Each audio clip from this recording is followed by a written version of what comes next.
تمام سننے والوں کو مسیح میں میرا سلام۔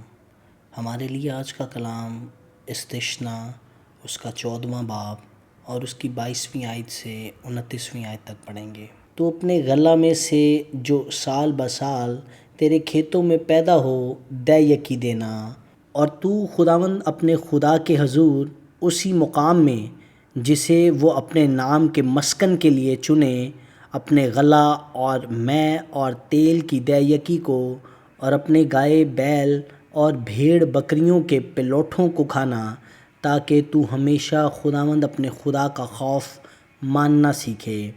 اور اگر وہ جگہ جس کو خداوند تیرا خدا اپنے نام کو وہاں قائم کرنے کے لیے چنے تیرے گھر سے بہت دور ہو، اور راستہ بھی اس قدر لمبا ہو کہ تو اپنی دے یکی کو اس حال میں جب خداوند تیرا خدا تجھ کو برکت بخشے وہاں تک نہ لے جا سکے، اور تو اس کو بیچ کر روپے کو باندھ ہاتھ میں لیے ہوئے اس جگہ چلے جانا جسے خداوند تیرا خدا چنے، اور اس روپے سے جو کچھ تیرا جی چاہے، خواہ گائے بیل یا بھیڑ بکری یا میں یا شراب مول لے کر اسے اپنے گھرانے سمیت وہاں خداوند اپنے خدا کے حضور کھانا اور خوشی منانا۔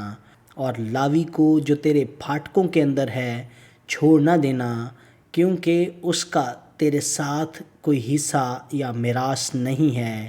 3 برس کے بعد تو تیسرے برس کے مال کی ساری دے یکی نکال کر اسے اپنے پھاٹکوں کے اندر اکٹھا کرنا۔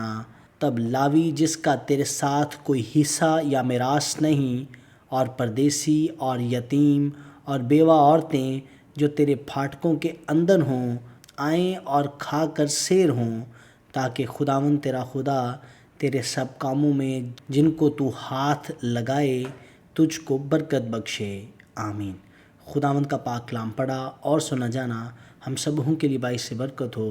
خدا کا شکر ہو۔ آمین۔